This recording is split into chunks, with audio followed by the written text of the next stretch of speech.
I still remember that rainy Tuesday morning when my world fell apart. After 8 years of marriage, I came home from my night shift at the local diner to find the locks changed and my belongings in garbage bags on the front porch. My hands trembled as I called my husband David, only to hear his cold voice.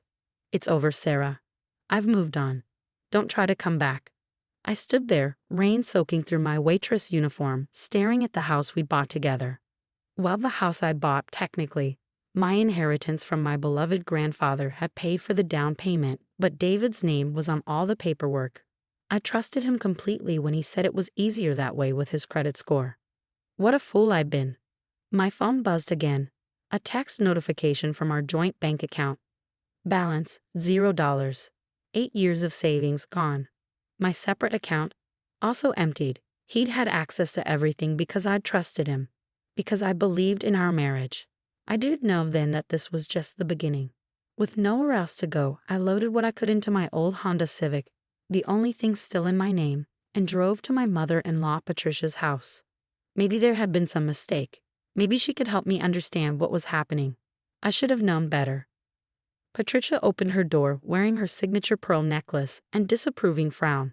Behind her, I could see David's sister Amanda smirking. "Well, well," Patricia said, looking down her nose at my wet, bedraggled appearance.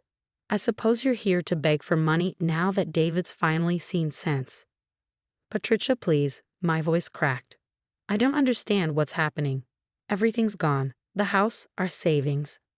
"Oh, honey," she laughed, but there was no warmth in it. "Did you really think someone like David would stay with a waitress forever? He's finally moving up in the world, and he needs someone more suitable." She adjusted her designer watch. "Though I must say, you lasted longer than I expected. Most gold diggers would have shown their true colors years ago." "Gold digger?" I whispered, stunned. "I paid for our house. I supported him through his MBA. With your grandfather's money," Amanda chimed in. "Which you've been lording over David for years. Well, now he's paid you back. Guess you'll have to find another rich old man to mooch off of." I stood there, rain mixing with my tears, as 8 years of memories rewrote themselves in my mind. All those family dinners where they'd subtly mocked my job. The way they'd dismissed my contribution to David's success. How they'd never accepted me, the poor girl from the wrong side of town who dared to marry into their precious family. "Where is he?" I asked, my voice stronger now. "Where's David?" "On his honeymoon," Patricia said with a cruel smile. "With Jessica. You remember her? His new executive assistant. They've been seeing each other for months. She comes from a good family, you know. She'll be much better at supporting David's career than you ever were." The world spun around me. Jessica. The woman you'd hired 6 months ago, who he'd insisted on working late with so often, who'd smiled sweetly at me at the company Christmas party while apparently sleeping with my husband. You knew. I realized, looking between Patricia and Amanda. You all knew he was cheating. "Of course we knew," Amanda rolled her eyes. "We helped him plan everything. Jessica's father is on the board of David's company. This marriage will do wonders for his career. Unlike you, who's been holding him back with your embarrassing little waitress job." "Now," Patricia said, reaching for her door, "I suggest you leave before I call the police. And don't bother trying to fight this in court. Our family lawyer has everything handled. You signed a prenup, remember? You'll get nothing." The door slammed in my face, leaving me alone in the rain once again. That night, I slept in my car in a Walmart parking lot, too shocked and broken to even cry. The next day, I tried to check into a cheap motel, only to find my credit cards canceled. My phone was next. Apparently, it had been on David's plan. Within 48 hours, I had nothing but my car, the clothes in my garbage bags, and $237 in cash. I managed to find a bed at the local women's shelter. The irony wasn't lost on me. I volunteered here for years, never imagining I'd end up staying here myself. The shelter director, Grace, remembered me from my volunteer days and gave me a private room usually reserved for emergency cases. "You're in shock, Sarah," she said gently, bringing me a cup of tea. "But you're stronger than you know, and when you're ready, we'll help you fight back." I didn't believe her then. How could I fight back? David had taken everything, planned it all perfectly. He had his family's money, their lawyers, their connections. I was just a waitress with a worthless degree in social work. trying to make ends meet while supporting my husband's dreams. But Grace was right about one thing. I was in shock, so much so that I almost missed the most important detail of all. A detail that would change everything. It happened 3 days into my stay at the shelter. I was helping in the shelter's kitchen. I couldn't afford to pay for my stay, but I could at least cook when I heard excited whispers from the front office. The CEO of Montgomery Industries is here. What's Alexander Montgomery doing at our shelter? I heard he's doing a series of surprise visits to local charities. I froze, nearly dropping the pot I was holding. Montgomery Industries, David's company, the place he'd worked his way up to middle management, always complaining that he deserved more recognition, faster promotions. I'd never met anyone from his work. He'd always said I wouldn't fit in at corporate events. But I knew about Alexander Montgomery. Everyone in town did. The brilliant young CEO who'd taken over his father's company 5 years ago and transformed it into a tech giant. The businessman who put our small city on the map. The man who, if the gossip was true, had no patience for dishonesty or corruption in his company. Before I could decide whether to hide in the kitchen, Grace came rushing in. "Sarah, Mr. Montgomery is asking to speak with all our residents. He's making a large donation and wants to hear their stories firsthand. Would you be comfortable joining the group?" I looked down at my shelter-provided clothes, touched my unwashed hair. I don't know, Grace. I'm not really presentable." "Nonsense," she said firmly. "You're one of us now, and your story deserves to be heard." So that's how I found myself sitting in a circle with 15 other shelter residents, facing Alexander Montgomery himself. He wasn't what I expected. Younger than I'd imagined, maybe in his mid-30s, wearing a simple button-down shirt and slacks. No fancy suit, no arrogant attitude. He listened intently to each woman's story, asking thoughtful questions, taking notes. Then it was my turn.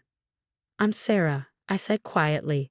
"I'm here because my husband emptied our accounts and changed the locks while I was at work. He works for your company, actually." Alexander Montgomery's head snapped up, his pen freezing mid-note. "What did you say?" I couldn't stop now. The whole story poured out. The 8 years of marriage, supporting David through his MBA, buying our house with my inheritance, discovering his affair with his executive assistant, his family's cruel dismissal.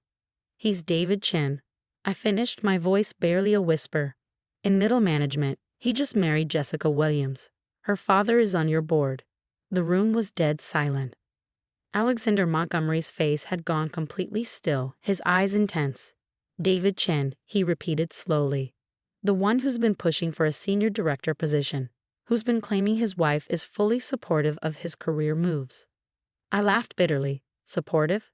I didn't even know he was divorcing me until I found my belongings in garbage bags. "Grace," Alexander said suddenly, standing up. "May I use your office for a moment? Mrs. Chen and I need to have a private conversation." "It's Ms. Miller now," I corrected quietly. "I'm going back to my maiden name." He nodded, a strange expression crossing his face. "Ms. Miller, then. Please, come with me." As I followed him to Grace's office, I had no idea that this conversation would change everything. That within 24 hours, David's perfectly planned new life would begin to crumble. And it would all start with 5 simple words from Alexander Montgomery. "I've been looking for you." I followed Alexander Montgomery into Grace's small office, my heart pounding. He closed the door and turned to face me, his expression intense. "5 years ago," he said, "did you write a business proposal for a corporate-sponsored chain of community resource centers?" My mouth fell open. "How did you?" "It crossed my desk when I first became CEO," he continued. "Brilliant concept. Combining job training, childcare, and social services in economically disadvantaged areas. The financial projections were sound. The community impact analysis thorough. But when I tried to contact the author, Sarah Miller, she vanished. The email bounced back, the phone number was disconnected. I sank into a chair, memories flooding back. That was right after I married David. He said the proposal was too amateur, that it would embarrass him at work. He made me take it down from all the submission portals. Said I should focus on supporting his career instead. Alexander's jaw tightened. "Do you know what happened to that proposal, Ms. Miller?" "Nothing, because your husband buried it. He accessed the company's submission system using his credentials and withdrew it without your knowledge."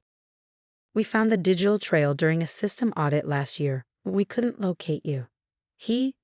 What? My voice shook. But why? Because David Chen has been taking credit for other people's work for years.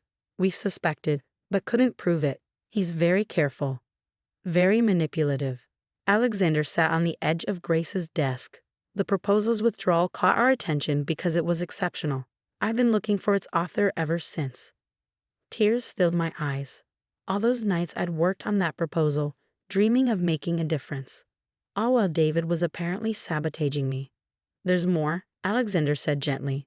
2 months ago, David presented a modified version of your proposal to the board. Claimed it was his original work, part of his bid for the senior director position. Jessica's father has been championing him for the role. A bitter laugh escaped me. So that's why he chose now to leave. He finally found a way to use my work for his advancement. Ms. Miller, Sarah. Alexander leaned forward. I'd like to offer you a job. As director of our new Community Impact Division. Your original proposal will be the foundation, but you'll have full resources to expand it. Starting salary is $250,000, plus benefits and stock options. I stared at him, certain I'd misheard. But I'm just a waitress. No, he said firmly. You're a brilliant strategist who's been systematically undermined by an abusive husband. That ends today. He pulled out his phone. With your permission, I'd like to call our legal team. David Chen committed corporate fraud by stealing and misrepresenting your work. That's grounds for immediate termination. My head spun. But his new wife, her father. Board member or not, fraud is fraud. And something tells me Mr. Williams won't be so supportive once he learns the truth about his new son-in-law. Everything moved quickly after that. Alexander's legal team arrived within the hour. They took my statement, gathered evidence. By morning, the truth about David's fraud was exposed. He was fired publicly, his corporate accounts frozen. Jessica's father, horrified by the scandal, immediately annulled their marriage. I wasn't there when it happened, but Amanda later told me in a desperate attempt to reconcile once she realized I was now a company director, that David and Jessica returned early from their honeymoon to find their keycards deactivated and security waiting. How dare you? David had apparently shouted at Alexander in the lobby. Do you know who my new father-in-law is? Was, Alexander corrected calmly. The marriage has been annulled, and Mr. Williams sends his regards, along with a recommendation that you find employment far, far away from our industry. That's when David saw me standing beside Alexander in a designer suit, a gift from the company's stylist. His face went white. Sarah? What are you doing here? Taking back what's mine, I said calmly. The proposal you stole, it's being implemented. The career you tried to destroy, it's flourishing. The woman you discarded, she's your new boss's right hand. Patricia and Amanda tried damage control, of course. Suddenly they were calling constantly, leaving tearful voicemails about family loyalty. But I had a new family now, the incredible team at Montgomery Industries, who welcomed my ideas and valued my contributions. The women's shelter where I'd stay became the pilot location for our first community resource center. Grace joined as program director. Within a year, we'd opened 10 more centers across the state. David, last I heard, he was working as a junior analyst in a small firm 3 states away. Jessica married a wealthy developer, and Patricia loves to complain about how her new daughter-in-law married down. As for me, well, that's another story. One that started with late nights working on center proposals with Alexander, strategy sessions that turned into dinner discussions, meetings that lingered long after the agenda was complete. I'm not him, Alexander said one evening as we watched the sunset from his office. I'll never try to dim your light. I know, I replied, because I did know. I learned the difference between someone who wants to possess you and someone who wants to see you soar. 2 years after that rainy day when my world fell apart, I stood in a grand ballroom of the Montgomery Industries headquarters. Hundreds of employees and community members gathered to celebrate the opening of our 15th resource center. And now, the MC announced, please welcome our Community Impact Director and newest board member, Mrs. Sarah Montgomery. As I took the podium, my wedding ring catching the light, nothing flashy. Alexander knows I prefer elegant simplicity. I saw my old mother-in-law in the crowd.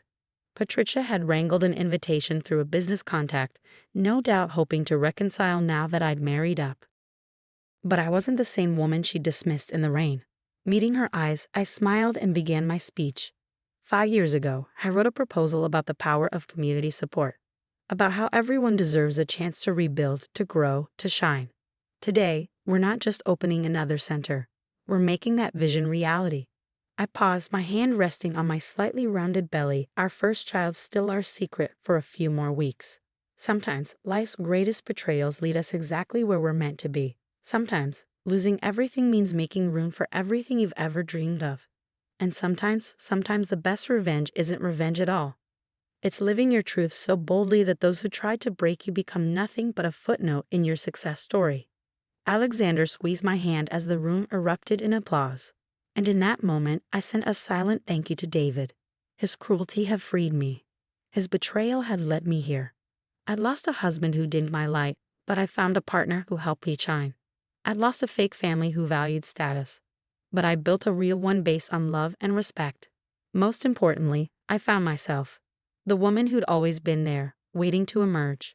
Strong, capable, unstoppable. That night, as Alexander and I drove home to our modest house, we could afford bigger. But I love this one's cozy garden, he asked. Any regrets? I touched my growing belly, thought of our expanding centers, our passionate team, our future together. Just one, I smiled. I should have checked the company submission portal years ago. He laughed, the sound warm in the quiet car. Everything happened exactly when it was supposed to. And you know what? He was right. Sometimes life's greatest blessings come disguised as its cruelest moments. Sometimes you have to lose everything to find what you never knew you were looking for. And sometimes a rainy Tuesday morning when your world falls apart becomes the first chapter of your greatest adventure.